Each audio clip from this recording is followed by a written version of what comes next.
Welcome to Opposing Forces, the new show where we talk about gaming, current events, releases, reviews, and toss our opinions into it. I know, we're on episode 8 already. We've taken a couple breaks over the past couple months. That's why we're only on episode 8. We'd be much further, but we should do something cool for number episode 10. Yeah, I think so. That'd be so cool. We're gonna start planning out secrets in the group chat then. I wonder if E3 will be going on during episode 10. That'd be more like episode 15. No. E3, okay, so E3, if you guys don't know, is the end of June, I believe. No, it's June 12th to the 14th, isn't it? When is E3? 2016. Yeah, 14th through the 16th. Okay, I was like 2 days off. How dare you be 2 days off? Yeah, excuse me. I didn't even know, so you're better than me. Alright, so we've got a great lineup today, so let's go ahead and get started with The Witcher, Blood and Wine. Hype train! Hype train. Now, personally, I don't prefer to play The Witcher. It's not one of my favorite games, but P would like to talk about it, so... I would love to talk about it, because it is my favorite, next to Destiny. Rest in peace, Destiny. Anyways, Witcher, Blood and Wine, very cool, because it's adding like 50 hours of game content to the actual game itself. So it's like game, first DLC, like a whole other extra game. You get your own vineyard eventually at some point, is what I've heard. And they're redoing the whole UI, so like the menu and everything will be less clustered than how it is now, which is really cool. So it'll be interesting to see what they're going to do with that. And then, of course, there's going to be more stuff to do. Obviously, it's a downloadable content pack. There should be more stuff to do. And, I don't know, it looks very, very clean and very good. So I'm very excited for it. This is set to be their last DLC for Witcher 3. Yep. So we're going to be saying goodbye to Geralt for a while. Until the next one. The Witcher 3 Blood and Wine will be available on PC, Xbox One, and PlayStation on May 31st. And if you got your Season Pass, it just get it. Downloads, like I do. Next up on the plate, we have Rise of Rise Iron, of Iron! which is rumored to be the next Destiny DLC coming out in September. Rumored. All of this is rumored, so time to put on your spin metal hats. And let's talk about some suspicion. Flaming battle axe, please. So if you guys don't know what she's talking about, there was a picture that was leaked from a very reliable Destiny source. He has been faithful in the past with releasing pictures of the Dreadnought, House of Wolves. He released a picture of Skull before it was announced. So he's a very reliable source, and this picture comes from him. It's a picture of Lord Saladin standing in front of a broken section. He's standing in front of a broken section of the wall that goes around the last city. It's snowing, there's wolves, and Saladin is holding a battle axe that's on fire. So because of the addition of swords in the Taken King, I'm wondering if battle axes are going to be their next step as an exotic heavy weapon. That'd be so cool. See a hammer titan be like, nope. Bam. Now, story-wise, there's been speculation that maybe it will finally get to explore the wall. That would be really cool, because everybody always talks, the wall. There was a great But the only time we've ever gotten to experience it was in the very first mission and one of the House of Wolves missions. Never just give it the wolves. And maybe we'll finally see wolves in this one, or that's just a... More ghosts to collect. Or more ghosts to collect. And are we going to see some updated Year 1 strikes brought to Year 2 or Year 3? New raid, please! And that's the other thing. There has been 2 different rumors going on about the new raid. It has been confirmed that there is a new raid in development. However, and it's going to come out with the September DLC, which has also been confirmed to be later this fall. So it's not entirely September, but that seems to be their liking. You know, Destiny was released in September. The Taken King was released in September. So it would only make sense that this one would be released in September as well. Now, the raid would feature either Fallen or Cabal. Well, right now, that is the... ghost you can find that tells you when the DLC is coming out. And that was also somewhat of a rumor, too. Yeah. I think it's like September. Nothing's confirmed. I would like to see a Cabal raid because you don't really have anything to do with the Cabal. I mean, I know they added the new Cabal strike, the Shield Brothers with the Taken King, but I'd like to see more focus raid-wise on a Cabal. I mean, we have Prison of Elders, the original one for the Fallen Skolas. He was somewhat of a raid boss, whether you consider it a raid or not. It was a raid boss. The amount of work it took to get to him, and the amount of work it took to defeat him. He had burns, and you could just burn the crap out of him. That was pre-nerf. That's not a fight. That's a massacre. As Lord Shax likes to say, it's a massacre. Double down. Now, the new Destiny DLC release date hasn't been set up, highly speculated in September, and I'm sure we'll hear more about this at E3, as with a lot of speculation. We better. We better. I can drive to Bungie Studios, my friends. I live just like 2 hours away. I can find them and hunt them down. I will find Bungie. Next up, we got Fallout 4. P has stopped playing Fallout because she doesn't like zombies, and ghouls remind her too much of zombies, even though they're not. They are. Zombies are dead. Ghouls are still alive. That's the difference. They would be dead if I was in there. Ghouls are just irradiated humans. Zombies are humans brought back to life after death. Anyways, Far Harbor was the name of this past DLC, which featured an all-new landmass that is equal to 1/5 the size of the original Commonwealth map. This is bigger than Shivering Isles for Elder Scrolls 4 Oblivion. It is bigger than any DLC we've seen for Fallout before, including the one from the previous Fallout that was made by Bethesda, Fallout 3. Now, that being said, there is a limited amount of stuff to do. Now, there's new power armor, there's a lot of new quests, there's new characters, new weapons, new enemies, new everything. Like, there's even a new vault. Although you can't go inside of it, it's there. Why can't you go inside of it? Because there's a car on top of it. It's really weird. It looks like Vault 111, but it's on the Far Harbor Island. But why don't you get your power suit and just push the car out of the way? Yeah, exactly. There's a power suit not far down the road from it. So why hasn't anyone tried that? Because you can't just do that with a power suit, and power suits don't push stuff around, they're made to fight, and the game doesn't have that mechanic to be able to move stuff out of the way. I did attempt to look around the area and see if there were any triggers, but the new vault doesn't even appear on the map. Like, there's no marker on the map for it. You just happen to come across it like an Easter egg more. Maybe it's like another bit of the downloadable content that they're planning to add on later. Like this vault isn't quite ready yet, or they're like, there's going to be quite some time between this DLC and the next DLC, so we'll have this little egg here. In case they start getting bored, we could just crack it open, and they'll be like, ooh, new content. That would be cool, because there's a lot of vaults that aren't accounted for yet. Like, they don't have assignments to what state, what city they were in. Now, speaking of the upcoming DLCs, Far Harbor's not the last one. If you guys remember correctly, back, I guess it was December or January, they announced that they're going to release a lot more DLCs than they had planned to when they made the Season Pass, which is why they increased the Season Pass to, what is it, like $60 now? Yeah. I mean, it's like buying a whole new game, and obviously there's a lot of content. Each DLC is worth about $10, so I'm assuming that we're going to get about 6 DLCs before they stop making them.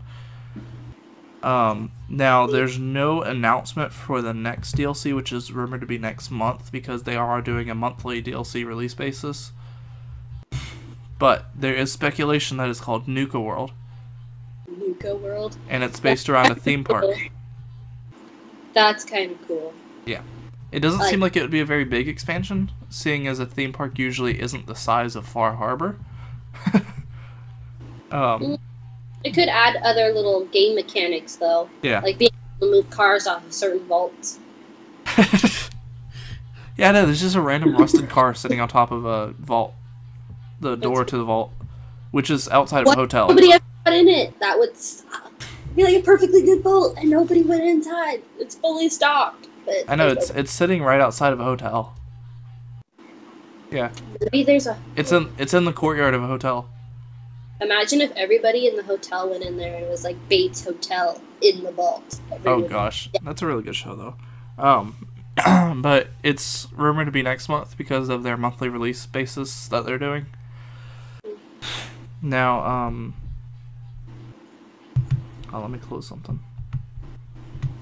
Now, moving on, Far Harbor is available now for purchase on the PC, Xbox One, and PlayStation 4. Nuka World is rumored to be coming out next month, and you'll get it as part of your season pass or buy it separately if you don't have a season pass. Moving on, I really like this topic, Overwatch. You don't like Overwatch? Overwatch that. Overwatch this. Overwatch that. Which is what we're talking about. People are obsessing over Overwatch at this point. I have not seen obsessiveness over this one game since Half-Life 3 was announced. I say announced in quotes because Gabe mentioned something about Half-Life 2 Episode 3 at some point. But he said it would release in like December of 2006, and it's now 2016, and we haven't heard any new news about it. So, I digress. Overwatch people who have played the beta and people who have seen the game are obsessing over it.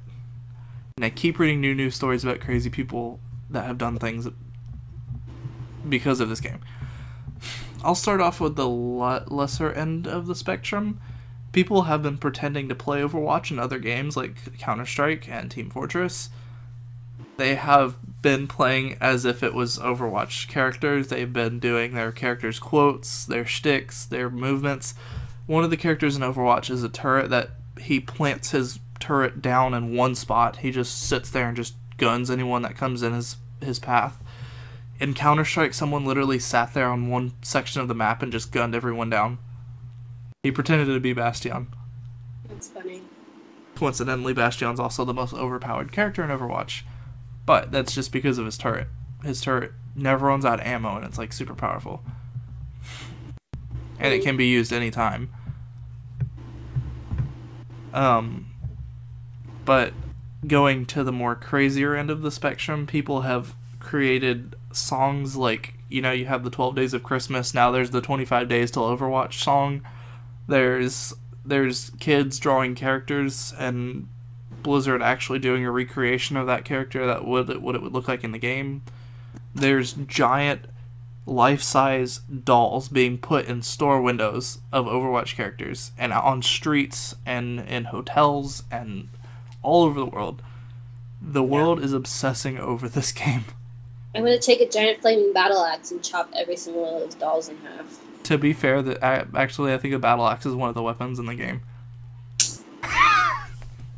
I know there's a giant hammer.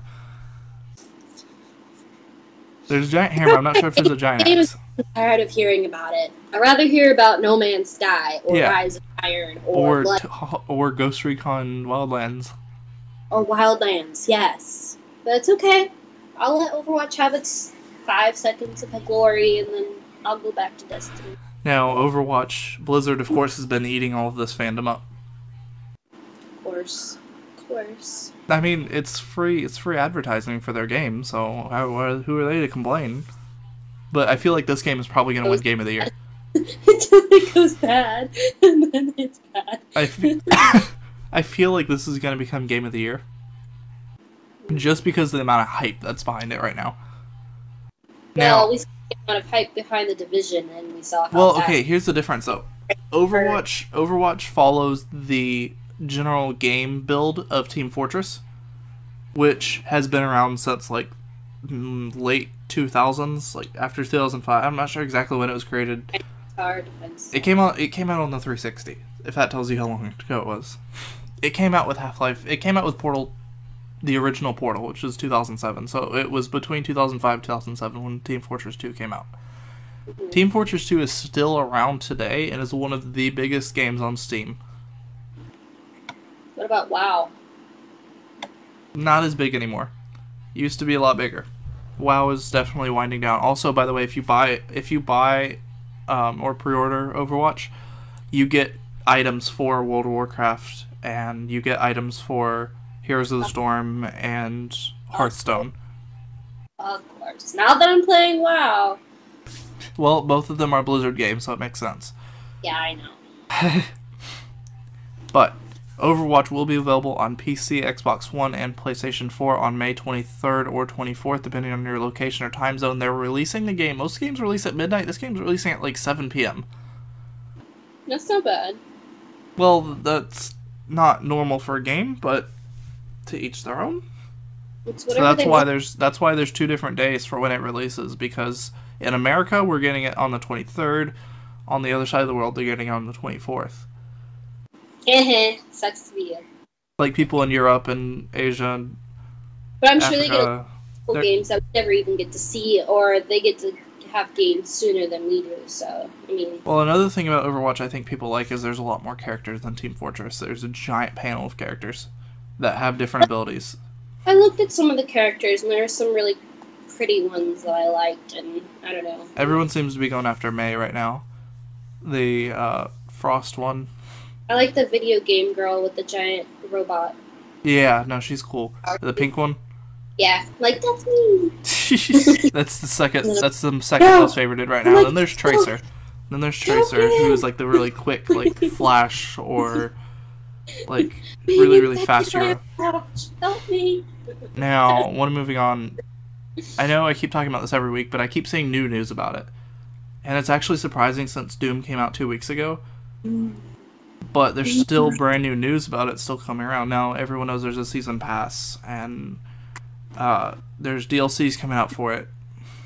But I was watching your Snap Map stuff the other night, and you did not tell me that the enemies were scary looking, and so I spent 30 minutes of duck and cover watching your Snap Map, because I was like, what's this? What's this? What I want to talk about, Doom, is not the game itself, but another reviewer. Okay, so you guys know we probably get our news mostly from these 3 sources. We get Game Tyrant, we've got Polygon, and we've got PC Gamer. Those are like our 3 sources for news stories here. However, Polygon is actually under fire right now because they played Doom, but they played it so terribly. Well, not everybody's good at all games. No, I don't think you get it. This guy looked like he said he has been reviewing games professionally for money for the past like 10 years or whatever. But when he picked up Doom and started playing it, this guy looked like he'd never picked up a first-person shooter before. Like, his reaction time was the slowest reaction time I've ever seen in anyone. That sounds shady. It is, because normally in Doom you'd run around, you'd shotgun things, you'd punch things. He kind of walked up and he used his pistol, which is like the weakest weapon in the game. He starts using his pistol on the enemies. Yeah, and he starts shooting them, and then he waits like 3 seconds and then casually punches them. Now, the enemies in Doom don't have a health bar. They just, whenever they're staggered, that's when they can die.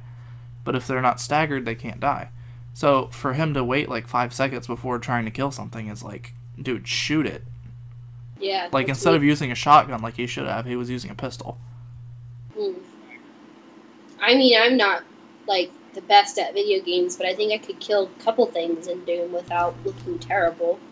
Well, like, I don't know if you've ever played a game where the pistol's like the first thing you get in the game and you just work your way up from there. It's like the weakest weapon. Borderlands, yeah. The weapon's like the weakest weapon in the game, and he was like halfway through the game still using it and not getting anywhere and repeatedly dying. That's weird.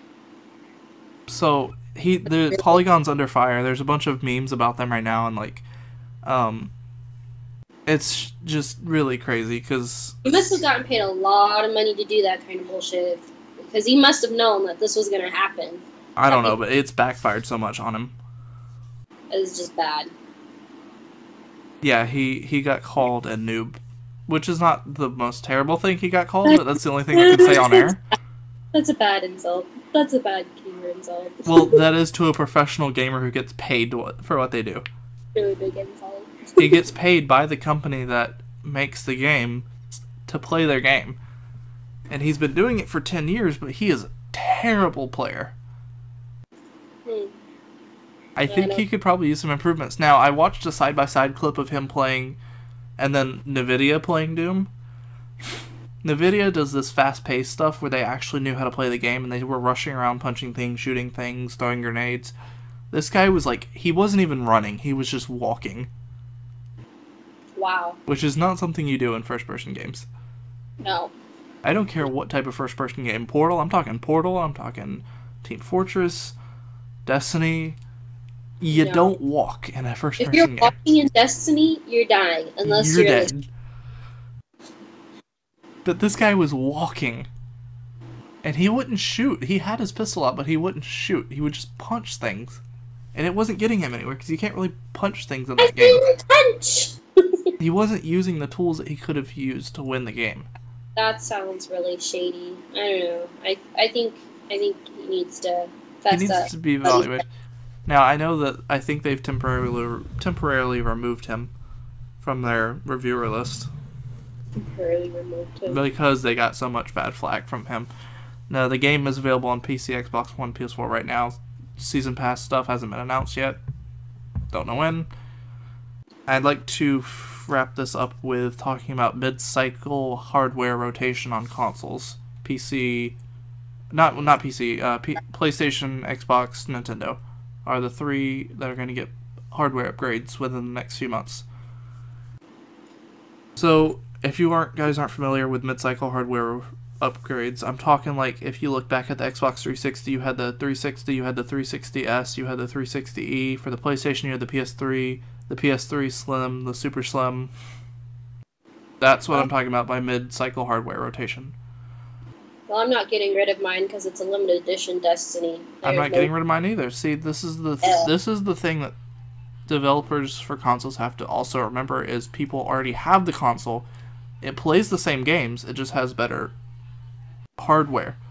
Maybe like they can take that one piece of hardware and sell it like a computer component. Yeah, that would be cool. Like an upgrade that you can just plug in and it works.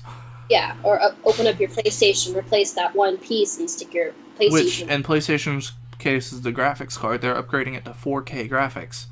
Ooh, that's really nice. There's speculation it's the PlayStation 4.5, the PlayStation 4 Neo. Like, there's different names floating around for it. I don't think there's an official name for it yet. Now, Xbox has already countered that with their own hardware upgrade announcement, but they also haven't told us what goes in that hardware announcement. I'm also guessing they're upgrading to 4K as well. I know PlayStation's also adding virtual reality ports on the back. You can still do that with the PS4 here, but it just looks better on the new update. Yeah. I'm wondering if they're going to have a new... It's totally kind of off topic, but I'm wondering if they're going to do a new limited edition PlayStation with Destiny 2. Not the DLC, but like number 2. Yeah, I do too. And I'm wondering what they're going to do. If they're going to have a No Man's Sky bundle. Oh, they do. They have a No Man's Sky bundle with not the actual console, but like a model of one of the ships. Oh, no. I'm talking about like the console and the game and the PlayStation headset, the virtual reality headset. They might. That would be really cool. That would be a really smart idea if they did that. Which is also coming out this summer, the PlayStation VR. Getting it there because, yeah. But Nintendo's doing their own thing. They're not just upgrading their hardware. They're upgrading everything. They're starting a revolution here with the Nintendo NX. Nintendo NX. That sounds cool, actually. Now, the NX is going to be something we haven't seen before. So, the way standard controllers work right now is you have your buttons. You know, there's always buttons, there's always joysticks. There's, on the PlayStation 4, there's touchpad. On the Xbox, there's a physical button. I mean, the touchpad is a button, but, I mean, there's like an actual Xbox button on the one. There's a PlayStation button. You know, you've got your triggers. The way the Nintendo NX controller is rumored to work based off of patents made by Nintendo, the controller is going to be a touchpad controller. The entire controller is going to be a touchpad with a screen on it. Like as if you put your iPhone inside of a PlayStation controller. But the whole top of it's going to be able to touchscreen with an actual screen. Now, the upside to this is games can now have custom menus. I use XSplit Rhapsody. The upside to this is that games are now going to be able to have a custom menu on the controller instead of having to use the regular layout of controllers nowadays, which is 4 buttons, 4 directional pads, 2 joysticks, and 4 triggers. Well, 2 triggers and 2 bumpers. Mm. Game companies will now be able to have custom buttons instead of having to use the predetermined buttons on the controllers, which means we're going to see more variety of games now. Imagine having a menu, instead of being able to just scroll up and down the menu, you'll be able to swipe up and down through the menu. I know, it's going to take some getting used to, but I think it'll be positive change for this. I like buttons. Here's the thing, gamers are stubborn. We like what we have already. But when something... Buttons are reliable. Touchscreen, do you know how many times I've had to push things on a touchscreen for it to work? It's like, work, damn you! And then it's like a 5-second delay. Those 5 seconds are precious. I will die in 5 seconds. I agree with that, but I think that Nintendo... I'm trusting Nintendo, because they've pulled through with pioneering the Wii. That was a whole generation of games that had not even been fathomed yet. You know, the Kinect and the PlayStation camera, that was all based off the Wii. The Wii's... I remember that big wave of the whole motion-censored gaming. Now, I know PlayStation 2 had the PlayStation Eye, but that really wasn't very popular, and it didn't really have a lot of games. I think it was like one game for it. Yeah. But, I think that'll be all for today, you guys. Join us next week for another episode 9. All of the topics will be predetermined by Wednesday or Thursday, and I'll let you guys know on Facebook. You guys can find me on Facebook, facebook.com/Bluswept. Twitter, at Bluswept. Our handles are in our lower thirds. Mine right here. Hers is right there. I have to find my sense of direction. Also, follow me here on Twitch. You guys can find me on YouTube. About 15 subs from having a custom URL for my page, but as right now, you guys can click on the buttons here on my Twitch page to go to each of my Facebook, Twitter, YouTube, and you guys can find her here on Twitch as well, using Princess P. Is it Princess_P05, I believe? Yeah. And I will see you guys next week. Thanks for watching. Thanks for tuning in. See you on the cyber side.